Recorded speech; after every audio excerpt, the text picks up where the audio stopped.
Startup grind is very beneficial for youngsters like us trying to start our businesses. Been coming out for quite some time now.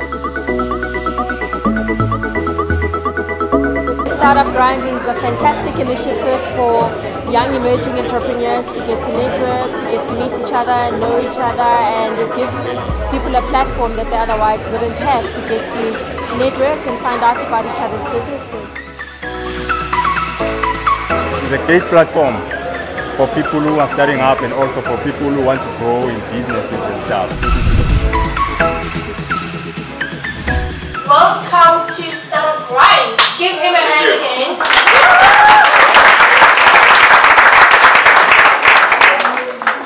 So, normally here at Startup Grind, we always, sorry about that. We always start with your background. Where you were born, where you grew up. You grew up in Soweto. How was it growing up there? Growing up in Soweto was amazing. I was born in a child in the 70s, so you can imagine I was there in 1976 during the uprisings, terrible 80s in Soweto. But it was happiness in a time of apartheid in South Africa. But I had a great time. I mean, I had an amazing childhood and a great family. But it was tough. I mean, it's Soweto in the 80s. Yeah. So anyone who's read about June 1976, state of emergency in 86, knows that it was tough. For any youngster growing up in Soweto in the 70s and 80s, it was a very tough time to be grown. We were called the lost generation. We were not supposed to make it.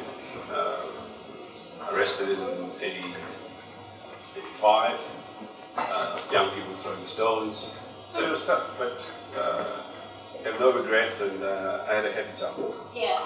And family, which schools did you go to? Which university did you go to? So family, I have a brother, I have a sister, both parents are alive. Yes. My mom celebrated her birthday just the other day, Oh, okay. the 27th.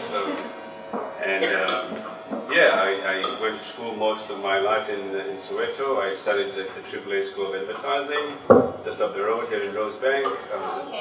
I was at Wits Business School. I got a master's in commerce. I went to Harvard. I went to INSEAD.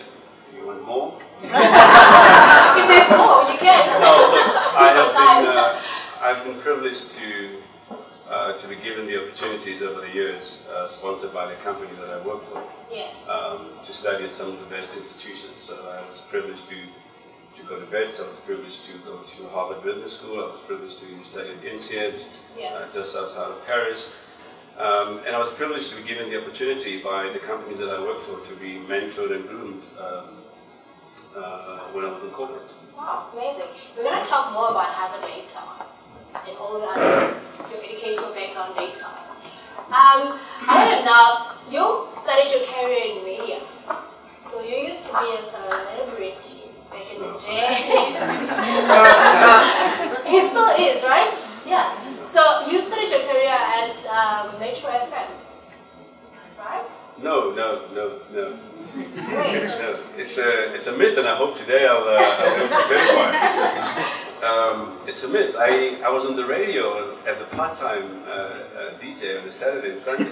Okay. It was never a full-time job. I was actually in sales and marketing Monday to Friday. I had a full-time job. Okay. But in South Africa, when you're on the radio, that's how people get to know you. It is, yeah. So it was just, pocket money. Okay. And for Saturdays and Sundays, look, I love radio. I'm going to say it's just pocket money, but it's my first love. And but I was on the radio on Saturdays and Sundays. I had a full-time job Monday to Friday. But media is still my first love, and people know me from Metro. I still get people asking me, when are you coming back on the radio? I haven't been on the radio for over 20 years. Would you ever consider No. I was bad at it. I was very bad at it. But I still have a lot of people asking me, when are you going back on the radio? No. It was just passion and love for the medium, but that's not what I really wanted to do with my career. Your passion for radio, is that the reason why you went on to become a marketing manager and a station manager? at one of the radio stations? Well, you know, at 26 I was fortunate to be appointed the youngest station manager for the biggest commercial radio station at the time, Metro FM. And I was really punching above my weight. You know, the job was advertised. Okay. I was a marketing manager then. And I was on the radio. I knew a lot about radio. And I applied for the role. You got it. And I went in there, and it was a tough panel. It included people like Bani Mtomboti. I had a presentation. So I said to the panel, look, I don't think I'm qualified for the job. Yeah. But will you allow me to present my strategy on what we could do to turn around the station? And you'd recall at the time that there was an introduction of a lot of regional radio stations, YFM and many others just launched. And so I made a presentation to the panel, and to my surprise, they gave me the job. Wow. Okay. And the rest is history. Okay, and then from how long did you stay in the media industry for? So I spent more than 10 years in the media industry, both radio and television. I moved from radio, and I was given another opportunity to run SABC One, and I was involved with television. And I love the medium of television. It's a very powerful medium. Yes. I was there for just about 3 years. And so I spent the better part of my early career in radio and television. And I've read that you are quite passionate about monetizing the entertainment industry, and hence you've been the station manager, and you've been helping the station actually pick up, especially in the marketing department as well. How do you make sure that somebody gets into the entertainment industry not for the fame, but for the money side of it as well? Not only just for being famous. Somebody who is probably interested in getting into the entertainment industry. It's a tough business, as many people know. I don't particularly like the media industry. Okay. The margins are too low. It's a tough business. I like the business of entertainment, and I really enjoyed the business of running television and radio. Yeah. A lot of people see the glamour side of entertainment. They see the celebrities on Twitter, and things have changed a lot. I mean, I'm too old now.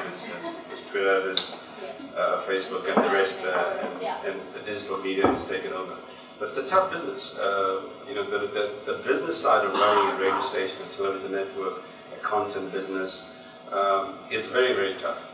You do it out of passion, out of love, and hopefully along the way you can make money. But there are not many people out there, particularly in South Africa, who are making a lot of money out of media. What are they? Newspapers are going through a tough time. You just have to look at the circulation figures. Facebook and the digital media is taking over. So when you look at Facebook, Instagram, I think last year Facebook and Google took about 80% of all advertising revenue in the US. That's huge. Yeah. And so any other business, whether you're in television, you're in radio, in newspapers, you'd be battling for that advertising dollar. So it's really a tough business. And if you're not digital, you might as well close shop tomorrow. Yeah. But what are some of the mistakes that you think people are doing wrong when they get into that industry? Look, I mean, now it's all about personalization. You personalize the media. When you listen to radio stations right now, when you consume content, it's about you, and you have to personalize any of the content that's been generated out there. I mean, you've heard about consumer-generated content. Facebook is all about you generating the content and making Mark a billionaire. And Instagram, you love posting, but you're making somebody else a billionaire. Yeah. Because it's your content. You're generating the content. The selfies and everything. Yeah. Your content, somebody else is selling advertising, making money out of you. Yeah. Okay. So you have to find ways to commoditize your content. I'm not really a media specialist, but Yes, I mean, I think that's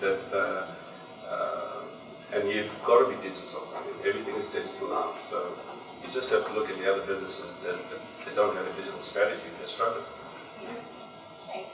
I want to talk about when you joined Vodacom, and you've been with Vodacom for a while. You've been with Vodacom for a while. You were with them for a while. Over 10 years. 10 years. And how did that come about? How did you get to join Vodacom? So, if you think about it, about more than 10 years ago, we were all talking about the convergence of media and telecoms. And so, a lot of young people, I don't think you remember that at the time, Vodacom were thinking of getting television at the going to apply for a television license. And so I joined Vodacom 2004. And soon after, I was transferred to Tanzania, and so I was given an opportunity to be CEO of Vodacom Tanzania, and I spent almost three years living in Dar es Salaam and running Vodacom in Dar es Salaam. Came back to South Africa, and I was appointed commercial director in the Vodacom SA business. And my last role was CEO of the international business, so I was looking after all the businesses outside of South Africa, which is about 20% of the business of the entire group of Vodacom. And then I became an entrepreneur, just like most people here, about 2 years ago. You were telling me earlier on that you're more of an investor than an entrepreneur. Oh yes, I mean, so my background has been more than 20 years in corporate, and I'm not really an entrepreneur. So there are a lot of guys here who are better entrepreneurs. I'm more of an investor than an entrepreneur. Yeah. Really, I can't claim to have started a business and sold it for R1 billion. But I invest in businesses. So we're a venture capital company, and we look for opportunities to invest in great businesses that we can help grow, inject capital, invest into entrepreneurs that are making things happen, that need expertise and access to market. What actually attracts you to this entrepreneurs that you invest in? What do you look for first before you decide that you want to invest in this particular business? Can you guys hear me? No. Can I just use the other microphone? Oh, you can hear me now. I was asking you, you can't hear me. They can't hear me. You can hear me now, please. I wanted to ask, what do you look for when you decide that this is the type of business that you want to invest in? That question asked a lot of times when I was on Shark Tank. Look, we generally look for 3 or 4 things. The first one is we invest in people, so we invest in entrepreneurs. But I like investing in teams. So I look for the team dynamic. You've got to be a great team. If it's one person, then it's got to be somebody that knows exactly what they're doing, passionate, with a great idea. But it's strong management. So we look for strong management. We look for people who are commercial. So you have to understand your numbers. You have to know your business, sales, marketing, distribution, access to market. And thirdly, if there's a technical element, particularly in tech, there has to be somebody who understands the tech. And then lastly, it's got to be a scalable business, because we're looking for growth. So we're not going to invest in businesses that are, just struggling along. If we put in money, there's got to be, 10x. In 5 years, there's going to be, 10 times the growth that we've invested. So those are the kind of general, criteria that we use when we invest in entrepreneurs. Awesome. I'm going to chat to you more about Shark Tank. Before I do that, I just want to know if you guys have any questions for Romeo. Okay. Just mention your name and your question. Good evening. My name is Tabo. I'm from Toys with Roots. Toyswithroots.co.za.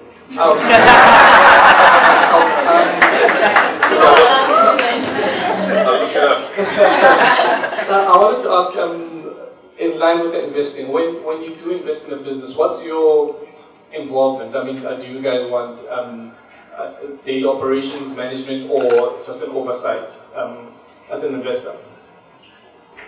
Look, it depends.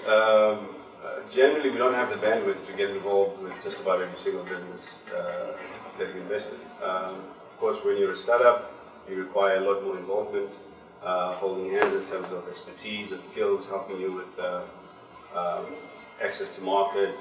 And of course, we bring in both smart capital, what I call smart capital. So both the capital and the expertise to assist to grow your business. But it really depends on the life cycle of the business. If you're in the growth phase, we obviously get a lot more involved. Are you answered? Yeah. Okay, cool. Do we have another question? Okay, you can start with him here, because he's present. Hi, good evening, Romeo. I'm Dave from Sniper, South Africa. Sniper, yeah. Okay. The app for security app. Oh, security. Yeah.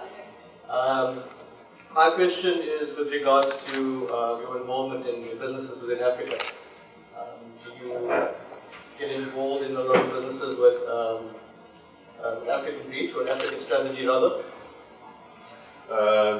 So I love businesses that are looking beyond South Africa. I think Africa is a huge market. I've traveled extensively on the African continent. And you know, a lot of entrepreneurs talk about Silicon Valley, you're the next unicorn, but I mean, you have to start here at home and be successful here at home. And so I think that if you can conquer the South African market and then look at the rest of the continent, I mean, here's a huge market. You've got Kenya, Tanzania, Rwanda, Nigeria is a huge market. Ethiopia is massive. So you know, we've been conditioned to think about Silicon Valley and the US when actually there's a huge market on the African continent. And in fact, there's a lot of international investors that are coming into the continent and building infrastructure. I mean, Google is building massive infrastructure. And so I think that you've got to start local and be successful here first. And so I love the continent. Yeah, I love the continent. I'm excited by what's happening in places like Nairobi, Kenya, Lagos, and Nigeria, Rwanda. You know, we are so focused on what's happening in South Africa. We think we'll be enough, but if you walk the streets of Nairobi, you'd be amazed. It's not what we think it is. Yeah. We still see apartheid conditions in South Africa. Okay, cool. Next question. Hi, good evening. My name is Jacques. I'm from Centre. Romeo, thank you for sharing your ideas and your wisdoms with us tonight. One thing that I was particularly interested in is when you pitched at the board of Metro FM at 26, and it's obviously you pitched an idea there, which they loved, and through your career, a lot of it is about selling ideas. And obviously you were on the receiving end of ideas when you were at the Shark Tank. But when you pitch ideas, what are the things that you look for to sell your ideas? Because selling ideas is what it's about in terms of building a business. So when you sell an idea, you yourself, how do you do that? Look, you're always selling. Right now, you've just sold yourself. You're always selling. And investors are looking at it's not just about the business plan. So you get the numbers right, the idea has to be compelling, has to be innovative. So you tick all the right boxes. But it's really about your passion and your understanding of what you want to do. Whether you're in the boardroom selling to big investors, whether you're selling you're looking for seed funding, selling to family and friends, it's about your passion. It's the passion and the drive of what you want to do. The homework part of it, it's hygiene. You've got to tick all those boxes. You know, the numbers, you obviously have to do enough research to ensure that it's in line with, it's commercially sound, it's sustainable, it can make money, all of that. But selling is about you. The selling is about your passion. Selling is about your drive. Selling is about your vision. Selling is about people are buying your vision and where you want to take them. And so, any idea, it's people are buying you. People are buying the team. People are buying the complementary skills of the team. People are looking at how the team is gelling.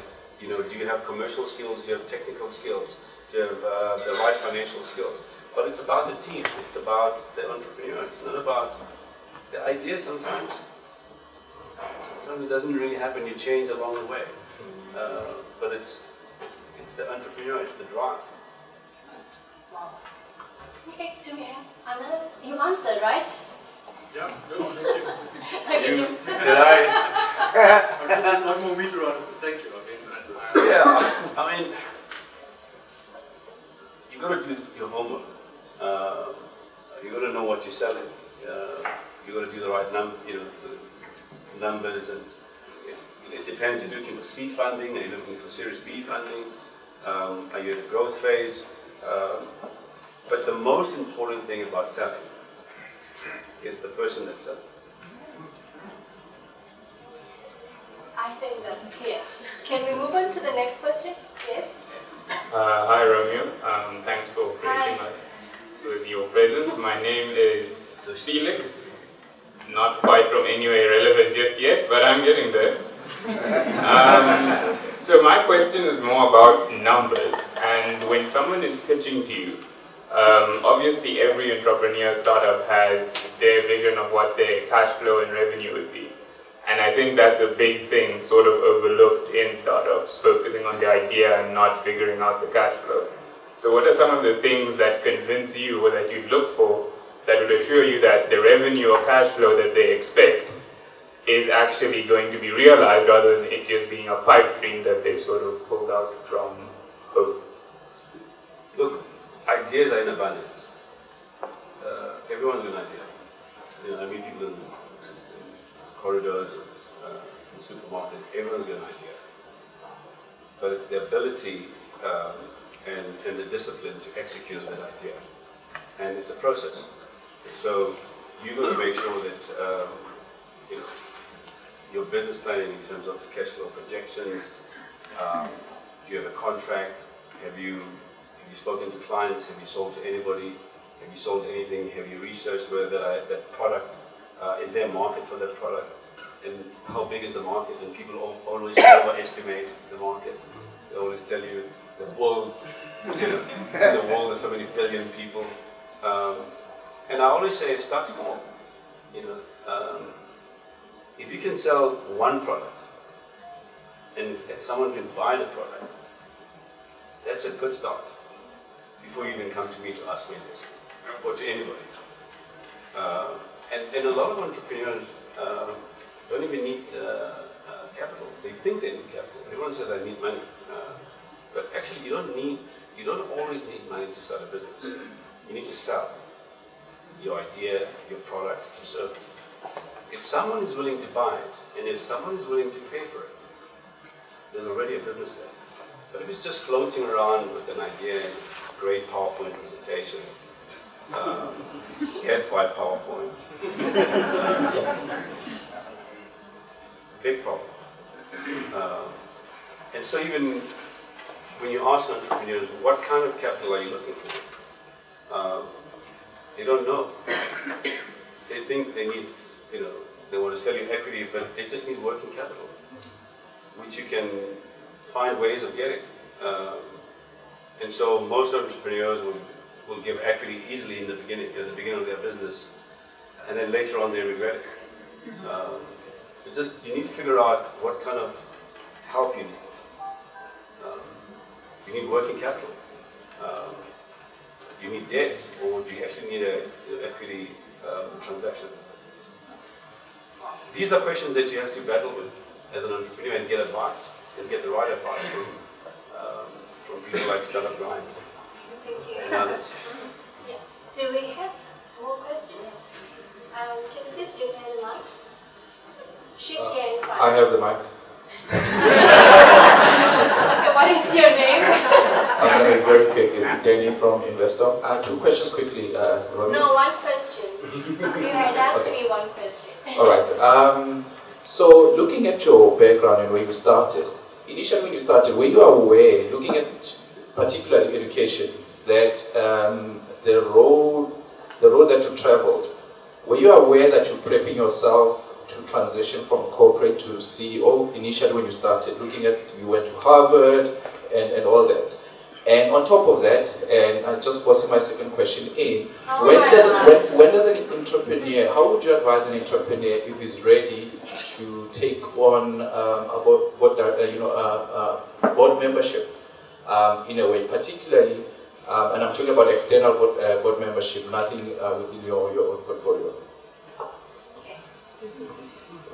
I don't understand the second question. I don't understand whether you need independent board members on your. So as entrepreneurs, we, as you grow, you feel that you are ready to sit in other boards outside your own business. So, the question is, would you advise it from an entrepreneur point of view that No, I wouldn't advise it. I wouldn't advise it. I'd say focus on building and growing your business. Did I know that I would end up here? No, I didn't. I wanted to study advertising, and when I told my parents I wanted to study advertising, they thought I was going to study to become a model. And I was in a sales house catalog. I was the first bunch of the black students that started at the AAA School of Advertising. And then along the way, you kind of plan and you grow. And as you grow, you need to fill up your toolbox. I talk about a toolbox of experiences and skills and expertise that you need to put in your toolbox. Whether it's educational qualifications, whether it's a specific skill, but I put more emphasis on experience and skills and technical skills. You need to know what you're really good at, and you need to know what you're not good at. That's very, very important in life. Don't drink your own Kool-Aid. And you can oversell to other people and you can punch above your weight, but you need to be honest with yourself and understand what you're really good at. And over time, you need to hone the skills, be financial skills, technical skills, commercial skills. And so it's important along the way to fill up your toolbox, understand the kind of skills and expertise that you, and if you don't have them, complement your skills. Find the right people who can complement you. If you're a commercial guy, but in the tech business, find the right technical partner to walk the journey with you.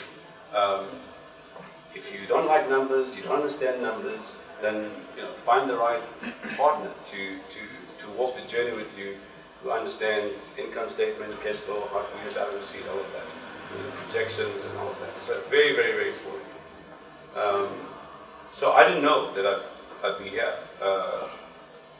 but I always knew that I wanted to make a difference, and I always knew that I wanted to live a life of purpose. And when you want to live a life of purpose, you then decide how you want to be remembered. And I know it's a very but today was the funeral of Hugh Masekela. Yeah. He was an entrepreneur, a musician, activist, and all of that. So you kind of decide how you want to be remembered, and you can see all what's happened today. So you've got to decide how you want to kind of be remembered and live a life of purpose. And that's what business is about. It's about, do you have a purpose? Are you driven? Are you passionate about this? If it's not a business or a life of purpose, then you're going to try this, try that, try this, try that, and I'll meet you this time around. You'll be selling me a tech business. Next time you'll be in construction. Next time you'll be selling me tiles, and there are quite a few of those guys. Can we have a question please now? My name is Tabs. I have been an entrepreneur since last 25 years. Have a lot of success stories behind me, but that I don't want to share. I just want to tell you that I had a very bad failure which was an airline in South Africa. So I want to know about your one failure. If that failure, you see, actually changed my life, not financially, but obviously morally, and you know, failing with the project which was I was most passionate about. So when you talk about passion, I just want to understand what was your one failure. So failure is important. We all hate it, but it's very, very important, and you cannot allow failure to define you. But it's very, very important. In South Africa, we have a different culture. If you fail, people laugh at you, and people tend to give up too easily. But failure is critical to become a successful entrepreneur. And you need to learn from it, pick yourself up, and make things happen. So,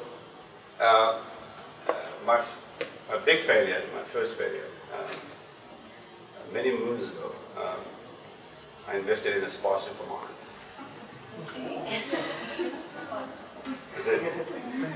And I knew nothing about retail. Bad positioning, just a bad investment. And I was young, cost me a lot of money. Lots of school fees paid. But I learned. I've had many other failures, but this was the first one. And every time I go back to it, over and over again. Very, very important. I had one the other day, actually. But you learn. Very, very important. You've got to go back and understand what went wrong. Discuss it with other people. Learn from it and pick yourself up. And what are some of those? It's a critical part of successful entrepreneurs. What are some of those lessons from failing, might be from investing in the wrong businesses, or was it maybe you didn't do enough research, or there was just not enough information available for you regarding that particular business? A lot of times, you know, there's a lot of craze now about Bitcoin and cryptocurrencies, and I mean, I'm a great believer in the blockchain technology. But I see a lot of people now, you know, taking their savings and just buying and not understanding what they're doing. And so it's really about understanding what you're investing in. Yes. And doing enough research, and really just having a clear vision and a business case in your head about what you want to achieve. I mean, I can't emphasize more than that. It's the homework that needs to be done. Yeah, of course. Yeah. So my failures in the early days were just around not doing enough homework. And we all, you know, when you're young and passionate, you're after quick. Just excited. Opportunities just excite you from our end. Well, everyone says 10x, 10x, 10x, and so you just want to put it in. You know? Yeah. And after reading the 10x books, we all think that the next investment is going to be, you know, 10x. Very difficult, but 95% of startups fail in South Africa. 95% of startups fail in South Africa. Only 5% make it. Can there be something done though in terms of support to these startups that are failing? I mean, that's quite a huge number. And from your side, what is it that you're doing to encourage especially the education side of it? You know? The South African economy is not geared towards assisting entrepreneurs. It's very difficult in South Africa to become an entrepreneur. Very difficult to raise funding. Very difficult to get the right mentorship. But in the last couple of years, there's been a lot of effort from government, mainly from the private sector. A lot of companies are investing in entrepreneurship and innovation, in startup hubs, and bringing entrepreneurs into the companies, and really investing in how to help young entrepreneurs and mentor people. I think the key critical lever that we can pull in South Africa is mentorship. So I'm a firm believer in mentorship. I still have mentors now. And I was brought up by people who believed in me, whether it's in corporate or business. And so mentorship is everything. You need a second voice. You need somebody that can guide you and hold your hand. All in the capital, you need mentors. So for me, there's a lot that we can do, both in the private sector and in government, to help entrepreneurs to, people don't even know how to put together a business plan. And where do you go? You're sitting in somewhere in Tembisa, you want to put together, you've got a great idea, but you just don't know where to go to. And so I think that a lot can be done, but a lot is being done. Yes. It just needs to be, the whole ecosystem needs to work. Because it's not just about raising capital. It's about mentorship. It's about holding people's hands around understanding the financials. It's about holding people's hands around understanding access to market, distribution, sales and marketing. And really enabling people to learn those skills so that they can pull the right levers to get their businesses going. Yeah. You've touched a little on business plan, and there's been a lot of debates about entry-level entrepreneurs saying, no, you don't need a business plan. You just need your idea and just kickstart. How vital is a business plan in 2018, for a new entry-level entrepreneur? It depends on the idea. I mean, if you are in the digital space, it really depends on the idea. It depends on how much you're asking for. If you're asking for seed capital, you can go to family and friends, convince family and friends working around with your laptop and raise money. If you're asking for investors to put in R1 million into your business, 5 million rand, 10 million rand, then you need the right business plan. You're going to go to any institutions to raise capital from the IDC, from the ADF, any of those institutions. They're going to ask you for a business plan. Yes. So it's key, but it really depends on the kind of business that you want to go into. And now, on the subject of mentorship, I hear you saying it's very important to always have somebody hold your hand and push you forward. But then, how do we make sure that as a mentee, you're actually listening to your mentor, or you are? Is there a word called mentorable? With the lack of a better way. Because some people will just come to you just because they just want to get close to you, or they just want you to do research on their behalf, and they don't really put in the work. And they would then use it as if, use the word mentorship instead. How do you make sure that this person is mentorable? That word exists. Look, you don't just pick famous people or people that you think. You've got to pick the right mentor. So, and it's a two-way street. We learn from each other. And you've got to pick the right mentor. You've got to be open to constructive criticism. You have to. It's a two-way stream. You really have to pick somebody who you know is going to bring the kind of skills and expertise that you require in your business or in your life. And so picking the right mentor is very, very important. And it's somebody that people that have the kind of skills, expertise, values, that you share. Because also it's about values. If you pick people because you've seen them on television or you heard about them, that's not. You've got to pick the right mentor. Yeah. And I want to talk now about Kalo. You've just recently joined them, right? And you found tech startups. Just tell us briefly more about that. Tell us.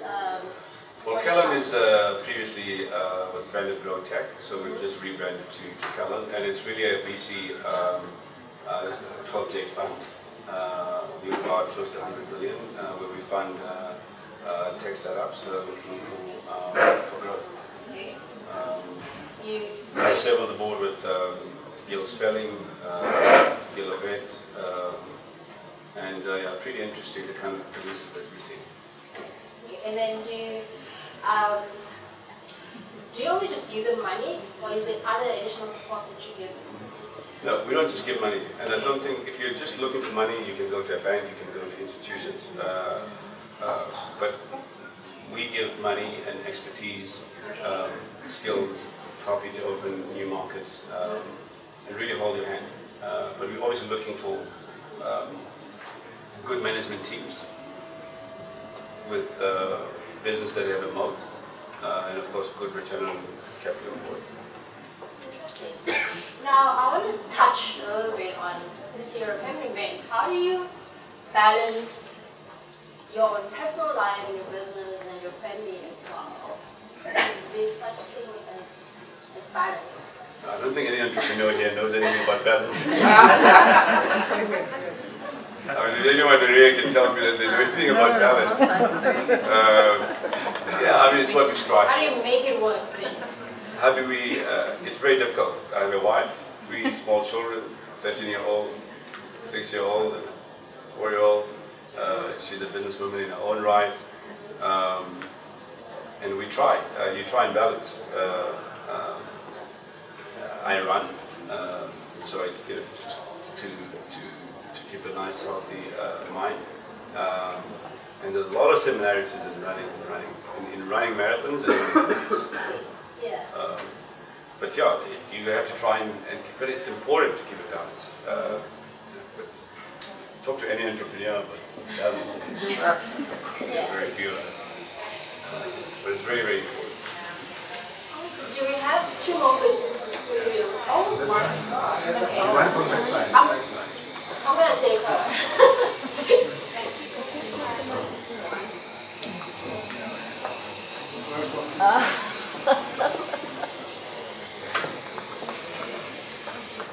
Hi. Hello everyone. Hello. I'm Monica from Stylish Mama. I actually had like 5 questions, so it was a bit difficult to choose which one, but luckily a couple got asked. So if you could take all of the knowledge you have now and go back to when you just started your career and give yourself one piece of solid advice, what would it be? Just one. Okay, no, you can give more, it's fine. Okay. And also, is your 4-year-old a girl or a boy? Sorry, I know you said not 2 questions, but that's a quick. My 4-year-old is a girl. Yeah, I do mention mom and daughter clothes also. If you want to give me my contact number, You could, okay. You can answer that. Best advice. Just start saving early. Really it is. I look back on all, the funds I wasted in material, frivolous crap. I should have started investing much younger in my life. So that's advice to moi. At 9, I started my first job. I was 14 years of age. I started working at the CNA, the Culture Center. That was my first job at the record bar. I went to the manager, asked for a job. I said, yeah, you want to run the record bar? Yeah. So I used to play Depeche Mode, Aha, Tears for Fears. And I was the man there,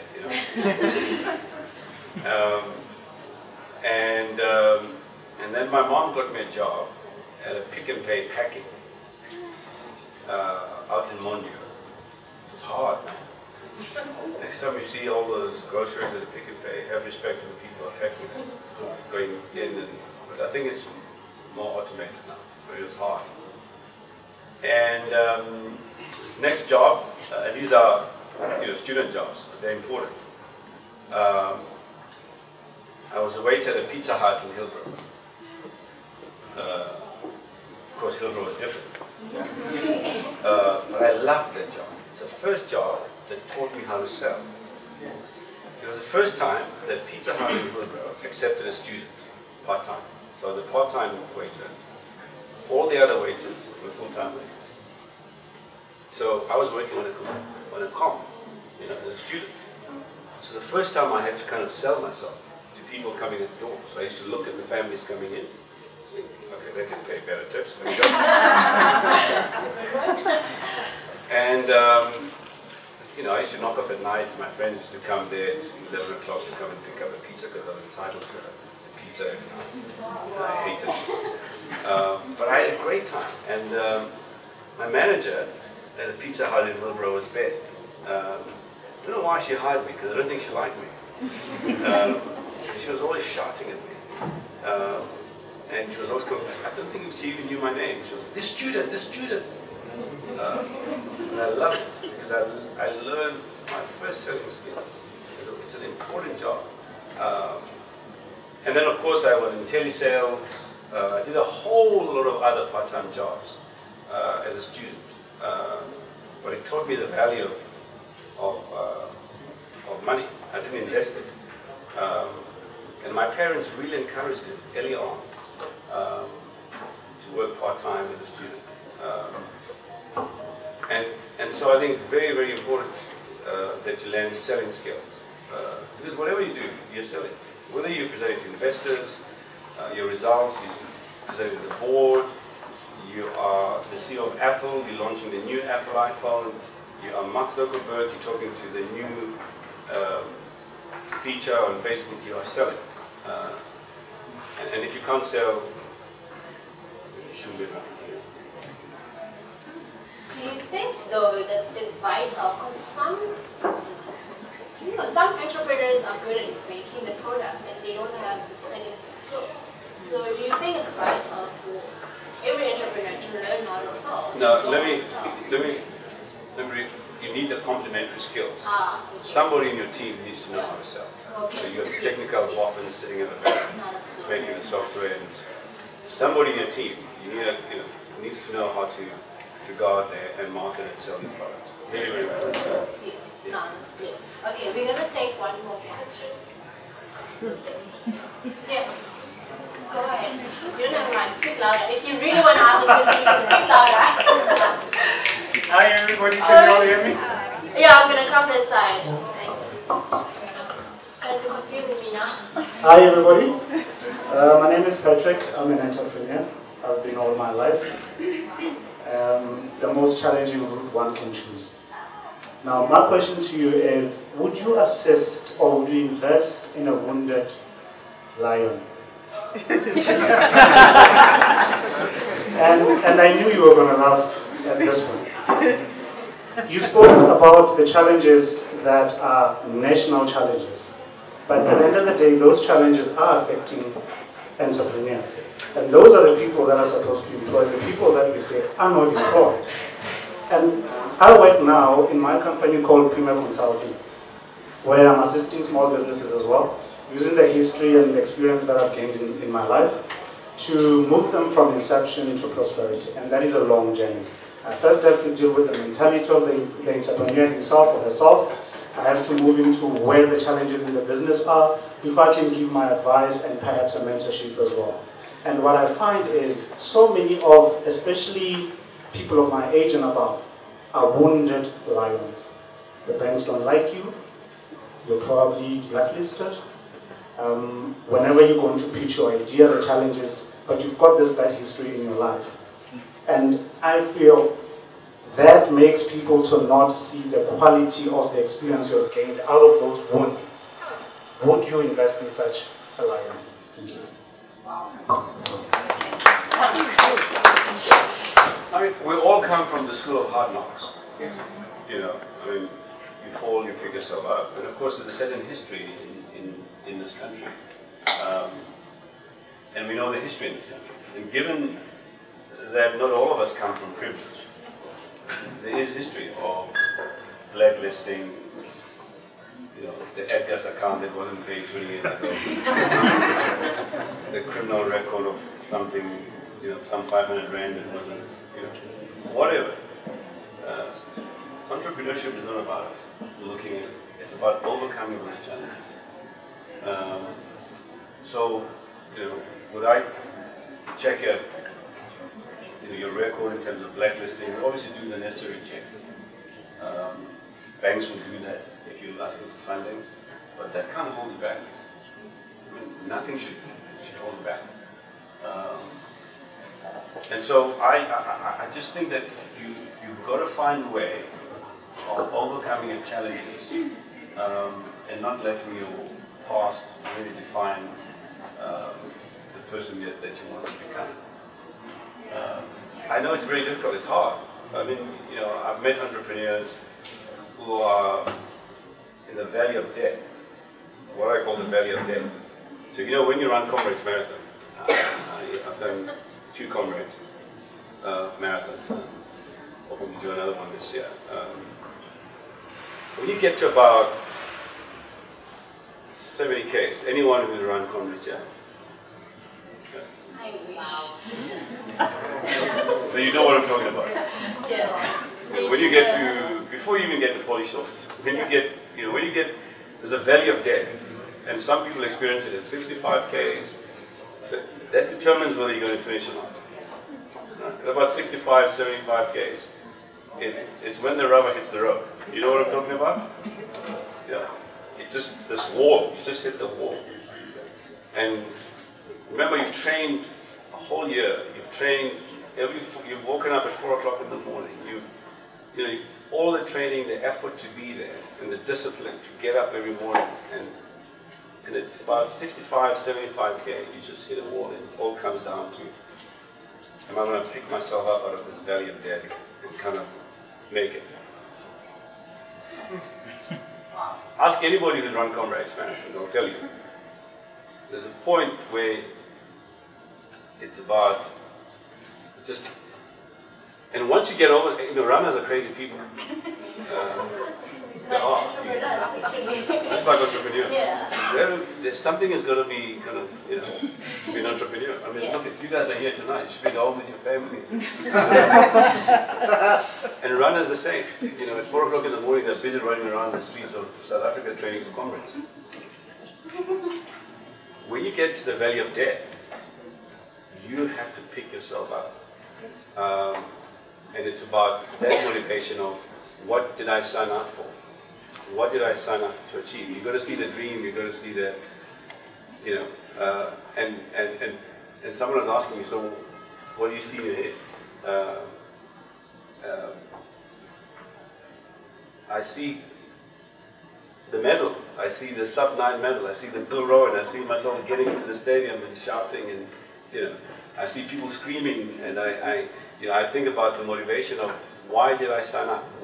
Why did I start? And so you got to finish. You have to finish. It's not a debate. You can discuss with yourself and feel sorry for yourself and cry, have a little cry. You've got to finish. And so, with all the challenges that go with becoming an entrepreneur and making it, it's what drives you and the motivation that will help you finish. Okay, now I'm taking one question from the side, and I'll take you as well. No. Question the side. Just speak up louder, the mic is on. This is the day my voice is not working, but I'll try. Can you hear me? Yeah. Okay. Hi everyone, my name is Zoya Mabuto. I'm CEO of a company called Zoya Speaks. So I'm a professional speaker by trade. My question to you is, I'm also a mother of little people, okay? And I look at this wonderful world that we live in and the way in which it is going. I look at millennials who, who latch onto technology and who run with things at like such a fast pace. And then I look at where we come from historically, where I wasn't exposed to any business, the running of a business and the like. And so I step out as an entrepreneur, and everything is elementary. I don't have an understanding of how a business runs. I can speak, but I'm not a businesswoman, I'm not a CEO. So the question I have is, how do we proactively, as moms and dads, how do we proactively create an environment where our kids have exposure to the world that we're moving into?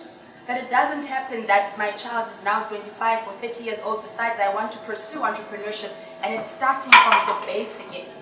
So how do we prepare our own kids in a proactive and very practical way to make sure that this wonderful world that's running very fast, they can catch up with it, that they can be part of it as entrepreneurs in a South Africa and in Africa that requires more entrepreneurs? Does that make sense? Yes. Wow. You speak so well, by the way. So, have a culture of entrepreneurship. And let me be specific here. In some communities, and you have to start in the kitchen. You have to teach your kids about. Think about where did you start learning about money, about managing your own money? When you got in debt many years later. And so it's about, inculcating a culture of entrepreneurship in your home with your kids. Teaching them about money, teaching them about investing earlier on, and discussing it around the table. Remember, we grew up in homes where when they were discussing money, they'd go to the bedroom and shut the door, and the kids were on the other side. You can't do that. And of course, the millennials are different now. I mean, in the digital age, everything is on the internet. And so I think you start teaching kids earlier on how to invest. And I don't really think you can teach kids about entrepreneurship. You can teach them about business and investing, but entrepreneurship is different. Entrepreneurship is driven by the passion, the drive, the resilience, all of that. But business and investing, money, it's stuff that you need to talk about around the kitchen table and values. And so, yeah, that's my response. I mean, it's about the kind of culture and values that we want to instill in young people around business. Amazing. Smart question, yeah. Good day, everyone. Hi. Romeo, you speak of creating an ecosystem where government collaborates with business just to enable a platform that enables stimulation of high impact social projects and opportunities which are highly scalable as well. You speak of scalability quite a lot. With that in mind, what then is your thought around social enterprises? I love social enterprises. I love businesses that have a social impact. So we talk about financial inclusion, and if you look at some of the digital businesses that have really taken off on the African continent, service like M-Pesa in Kenya and Tanzania, has really made a huge difference in people's lives. Remember, your ideas have to solve a societal problem. If you're solving a societal problem, and you've got a great idea, and you are making a social impact, the commercial success will come. But you have to solve a problem. That's what entrepreneurs do. Entrepreneurs solve a problem. They look at society, they say, what problem do I need to solve? And they become innovators, and they come up with innovative ideas, they disrupt markets, and you don't always have to disrupt. You can complement the service. And so everyone thinks that you have to come up with this disruptive idea to really make it. No, you can complement the service. But what is really important is to come up with ideas that are solving societal problems, that are making a social impact. And in the long term, commercial success will come. I absolutely agree with you on that. We have actually come to the end of our fireside chat. Unfortunately, because all good things come to an end. No, sit. Okay, so just to wrap up, out of everything that you have achieved, what is that one thing that you value most in your life? That when you're looking at it, you feel so much joy and fulfillment. My greatest achievement is my family. That's the greatest achievement.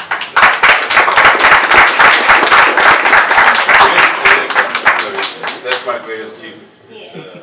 And it gives me so much joy when I look into the eyes of my kids. in the end, that's what it's all about. And just to wrap up before we let you go, what advice do you have for up-and-coming entrepreneurs who, some of them are probably stuck. They don't know what to do, they don't know where to go, or they feel like they don't have enough resources to actually get themselves out of it. What advice do you have for those? Look, I mean, I meet a lot of young people, entrepreneurs, who are really finding it difficult to raise capital, gain access to market, and want to just open doors. Somebody's been trying to break through into ABSA, or into Standard Bank, Vodacom, MTN, and the one thing that one really great piece of advice that is not, that you heard before, this is not unique, you can't give up. Yeah. You can't give up. And I know it's not magic. I'm not telling you something that you don't know. I'm not giving you some, Warren Buffett code. This is, no. You simply cannot be left. If you believe in your idea and you believe in your dream and you believe in your vision, you simply cannot give up. I know it's sometimes, it just looks impossible, but you can't give up. It's going to happen. And so you ask me for, what advice do I have for young people who are running around for access and funding and all of that? It's, if you believe in it, just keep at it. You fall, you pick yourself up, you learn from your failures, and you never give up. Well,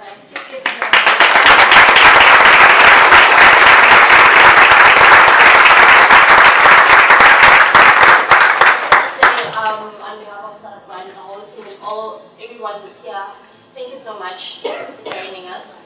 And I wish you all the best. Cullen, Washirika, and everything that you're going to be involved in. Thank you very much. It's really been a great, honor and privilege to be here. And I'm not the one to give advice. And the reason I don't do that is because I don't think I'm yet where I want to be. I'm not successful. And it's quite a strange thing when I hear people that say, talk like you just said no. So it's like, no, I'm nowhere near where I want to be. I feel like I've just started a new life. I'm 45. I've got another 45 years to go. And so, no, I'm not successful. I feel like I'm 20 again. And it's just, when you just look at the new digital world, I wish I was born, now, because of the digital age of the internet. And so, for the first time in history, you could be sitting somewhere in Khayelitsha, you can compete with a guy sitting in Silicon Valley, because you've got access to the same information on the internet. The vast majority of Africans are going to experience connectivity for their first time on their mobile phones. And so, this is an exciting time to be an entrepreneur, guys.